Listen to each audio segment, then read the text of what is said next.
What started as a simple comment about a group of PCSOs standing around chatting quickly turned into a confrontation that should never have happened.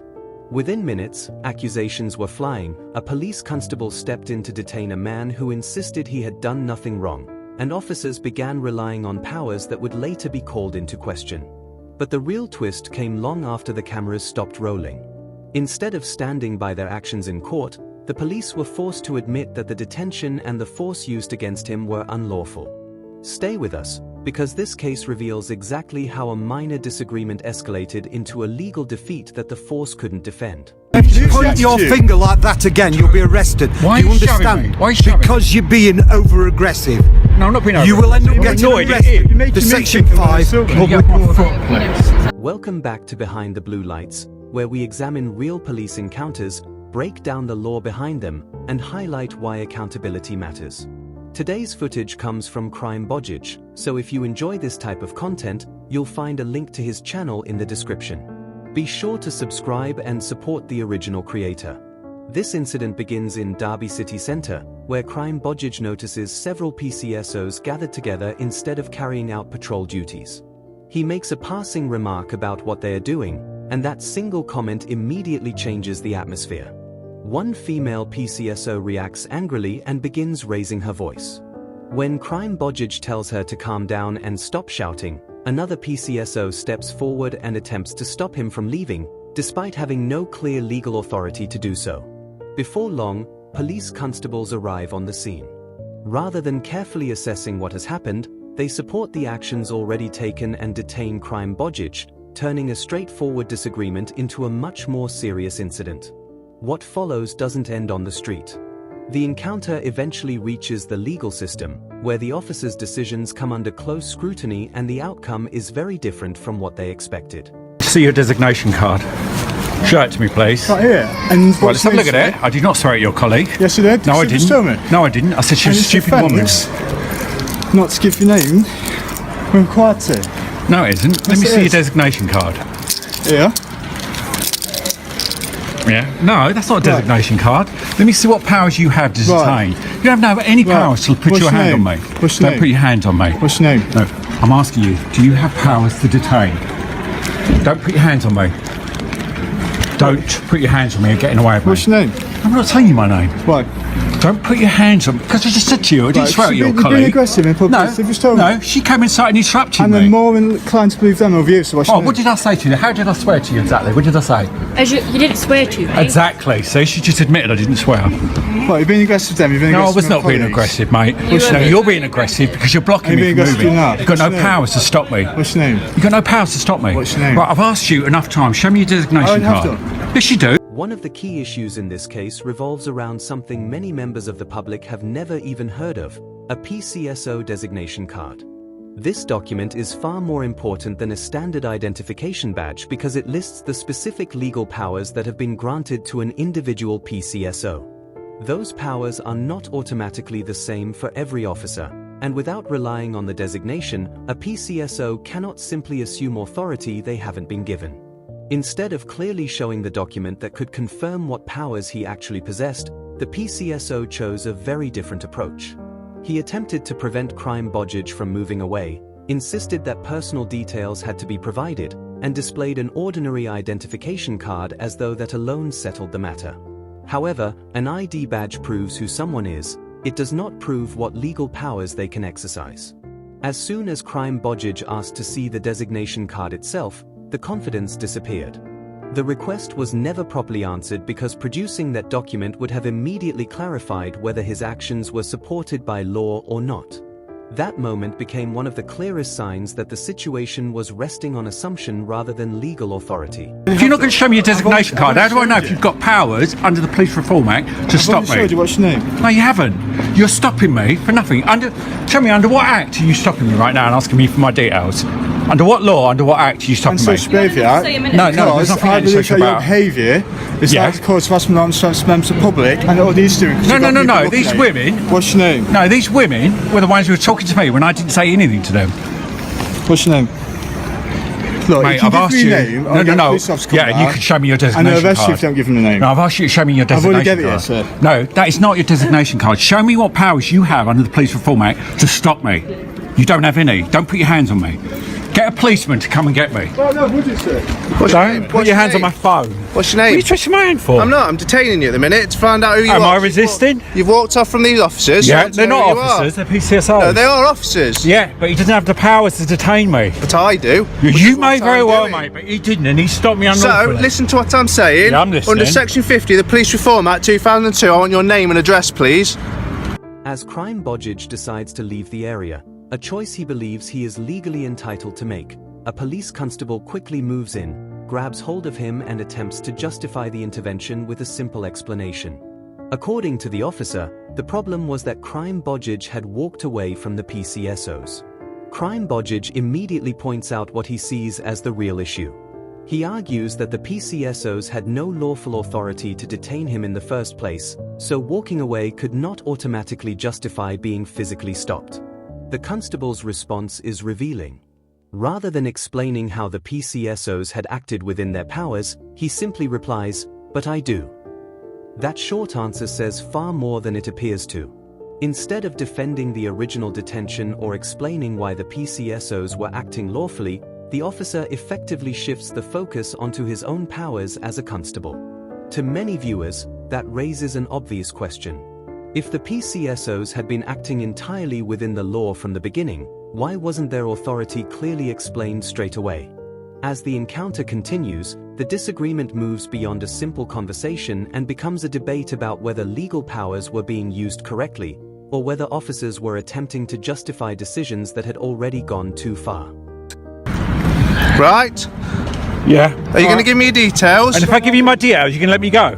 Potentially, yeah. Potentially, If you yeah. start complying with me. Right, if this any guy, references- this guy had no powers to listen, stop me. listen. These two are just looking for trouble because they've got nothing better to do. Just we're police Who officers. are you? He's I'm a a police police officer officer. as Look at well. your ID card. You don't need to see my Yeah, I ID do. card. You've I'm seen with a mine. police officer anyway. Listen. You do not need Show to see me my your ID. Yeah, I do. I will talk to you in a Mate, second. get your hands off me. Calm Why- yourself down. Why are you What is twisting your my name? wrist? not What twisting is your your wrist. name? Why are you twisting my wrist? What is your name? PC 1912 Marshal from Uniform Task Alright, Force. All right. Right. Stop it in my face. What's You your just have name? to see it. You are totally overreacting. No, he's not. Yes, you are. You're Calm- totally overreacting. Right. Grabbing my Your phone tone out my of hand. voice- I've got this I think phone to you're protect fine. myself. Right, listen to me. Your tone of voice, your body language is aggressive, right?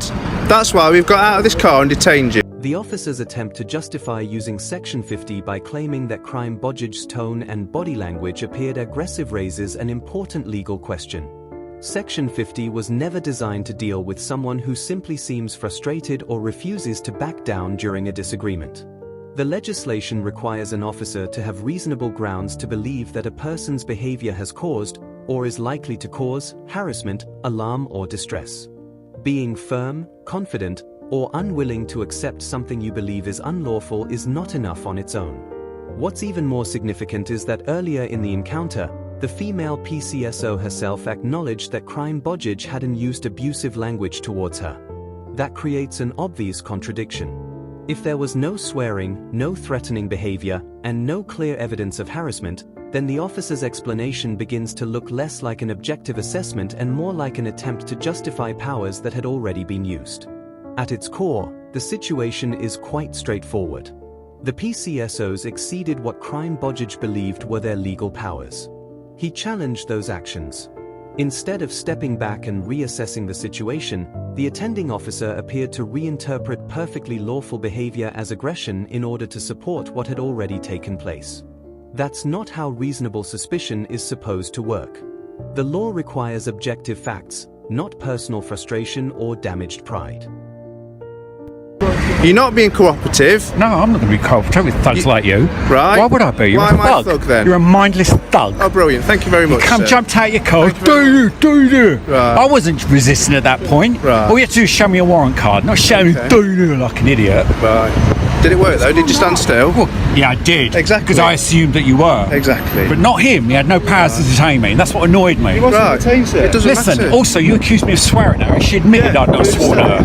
Right. No, but you said to me You I'd just said sworn that at you her. have. Huh? You just said that you have. Say again, what? You said that you had. I don't understand what you're saying. Who, what? They said that you had. It's quite... I'm Right, speaking English and then to she you. admitted that I hadn't, and I got it on my phone Right, and you saying just that I told me had. that you had. No, I did not say I had. I said I had not sworn Lose at them. attitude. I don't need it. Don't tell me what to do, mate. Lose attitude. You. No, you are the one who If needs you to lose lose Point your attitude. finger like that again, you'll be arrested. Why are Do you you shoving understand? me? Why are you shoving Because you're being over-aggressive. No, I'm not being You will end over-aggressive. up I'm getting annoyed at arrested. him. You're The making me Section think I'm 5 assault. Can you get public off my order. foot, please? One of the most surprising moments comes when Crime Bodgage is warned that simply pointing his finger at an officer could lead to his arrest. Legally, that claim is extremely difficult to support. Pointing a finger during an argument, even in a heated discussion, is not automatically a criminal offense. By itself, it doesn't amount to assault, threatening behavior, or any offense under public order legislation. Context always matters, and without genuinely threatening words or actions accompanying it, a gesture alone rarely comes close to meeting the legal threshold. Ironically, while Crime Bodgage is being warned about his hand movements, the footage appears to show an officer placing his own boot on top of Crime Bodgage's foot during the detention. That image says a great deal about the imbalance unfolding in the encounter. On one side, officers are physically controlling a member of the public while issuing warnings about offenses that appear to have little or no legal foundation. On the other, Crime Bodgage is portrayed as the problem for making a gesture that, in itself, carries no obvious criminal significance. Moments like this inevitably raise questions about proportionality, discretion, and whether the powers being exercised match the actual circumstances. I'm annoyed at him for stopping me for no good reason. had He a had no perfect powers to reason, detain me. You've been detained I had a by perfect reason and ourselves. social behaviour attached to your name. Mate, but you had no powers to detain me. You wasn't detained, was you? Yes, you was, because No, you wasn't. put your hand on me If you and you blocked me. I'd have grabbed you. I didn't grab you. No, oh mate, you'll find get out. your details. No, you'll find out. I've already given you the details. It's not body cam, mate. Yeah, mate. Yeah. I've already given you my details. Right, sir, I'm giving you a 48-hour dispersal. I need to see that you understand what I'm saying to you, sir. From Derby City Centre, I don't need to look as at you per to the ring route. understand. Okay? Yeah, I can hear. Right, so if you enter Derby City Centre within the next 48 hours, so that's 2 days, before the hour of 1509, okay? You're going to attack me again. No, it's You're not. going to assault me again. Sir, I'm speaking to you. He's not going to attack you. On the You're right, 16th mate. of this month, you will be I look forward to a arrested. civil claim I'll be bringing against Do you understand? and you. Do you understand what I've just given you, sir? Yeah, you're laughing. You think it's funny? No, do you think it's funny? You honestly think that's funny? Perhaps the most extraordinary decision in the entire encounter was the use of a 48-hour dispersal order. Dispersal powers exist for a very specific reason. Under the Antisocial Behavior, Crime and Policing Act 2014, officers can require someone to leave an area when there are reasonable grounds to believe that their presence is contributing to harassment, alarm, distress, crime, or serious disorder.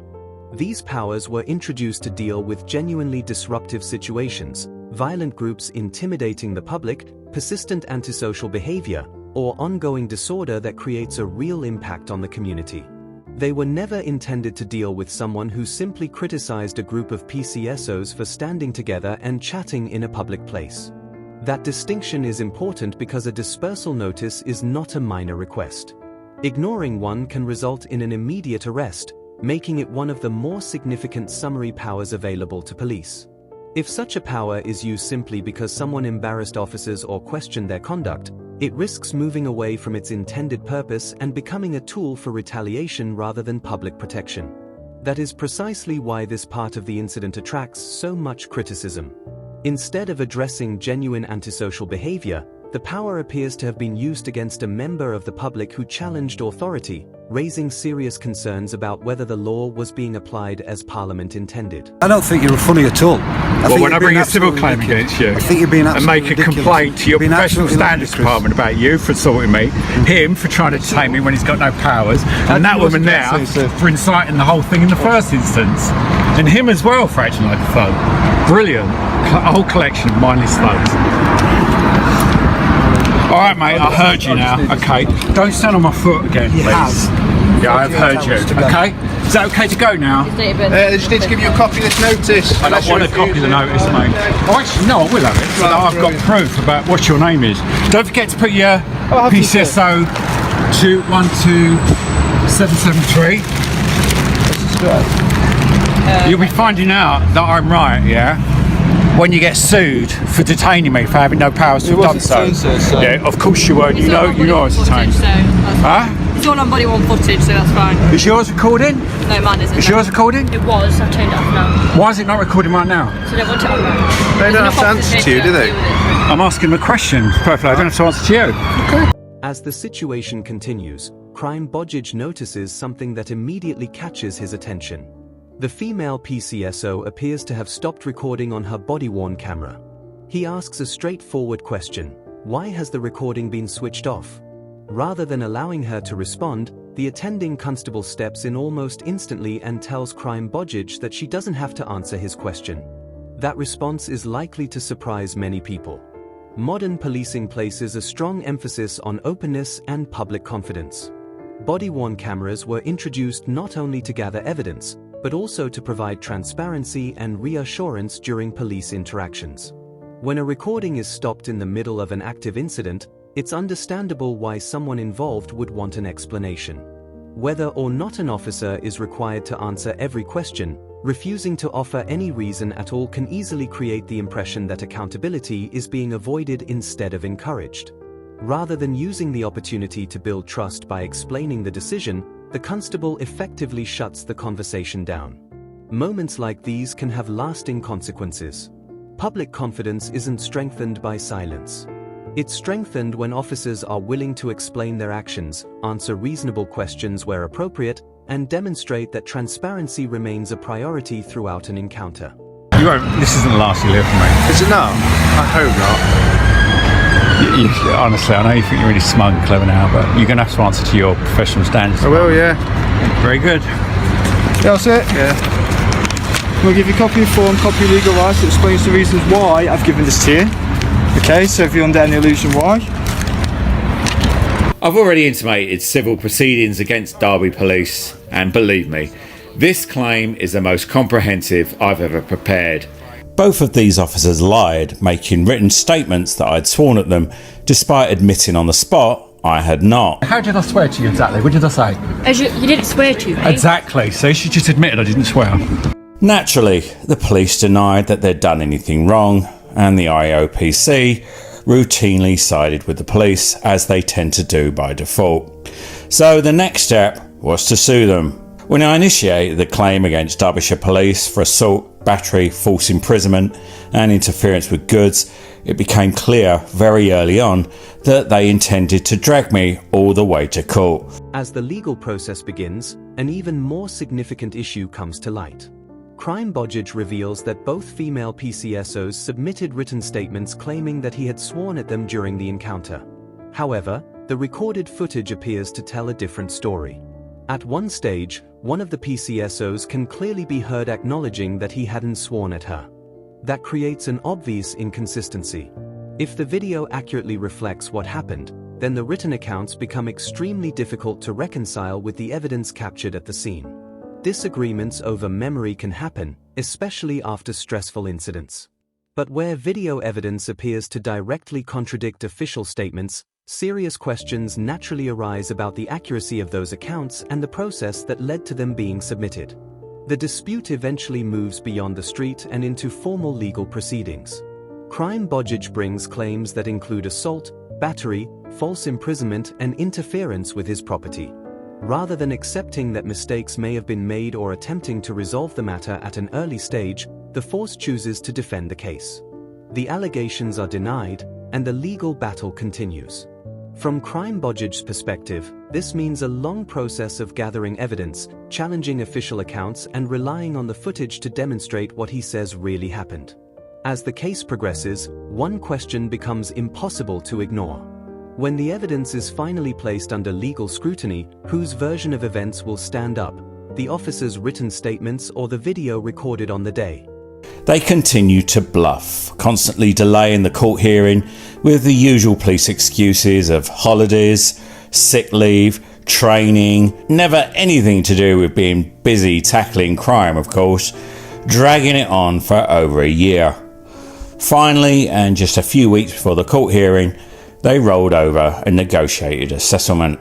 I rejected their first offer on the basis that it didn't contain any admission of liability. It took months to crowbar it out of them. They finally admitted to wrongdoing. And here it is, that admission in full. After months of legal proceedings, the case reaches a point where the evidence can no longer be ignored. In formal correspondence from East Midlands Police Legal Services, the force makes a significant admission. It accepts that Crime Bodgage was unlawfully detained between 3:10 p.m. and 3:17 p.m., and further acknowledges that the force used against him during that period was also unlawful. That admission changes everything. For over a year, the encounter had been defended through official statements and legal arguments.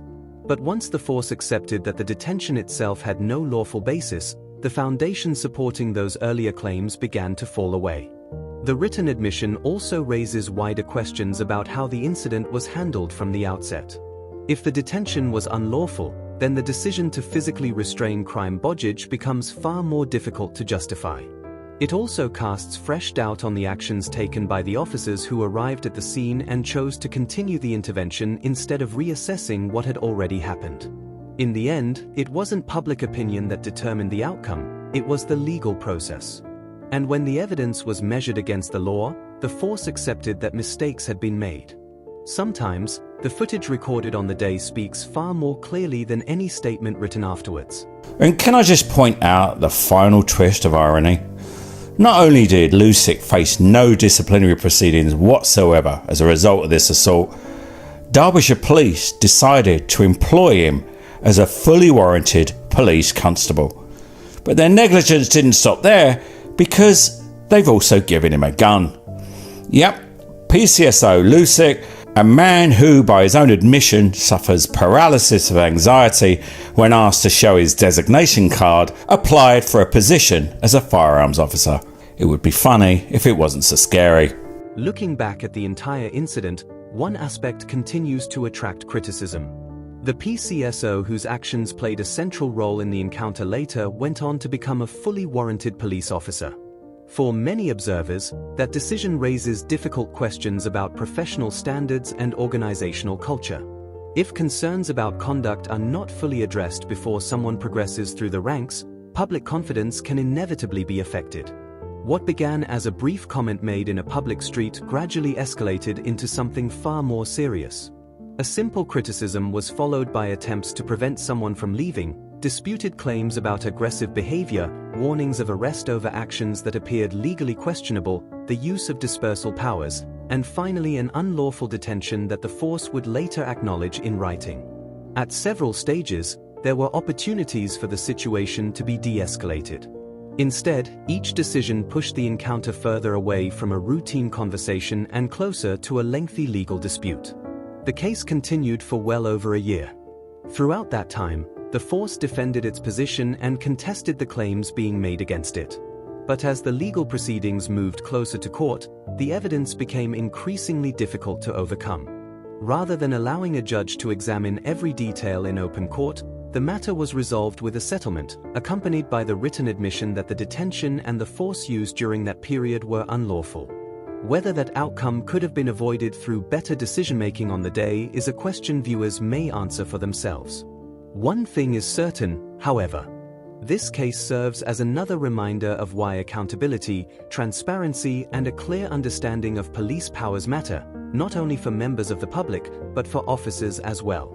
Incidents like this reinforce the importance of body-worn video, accurate reporting, and ensuring that police powers are exercised within the limits set by law.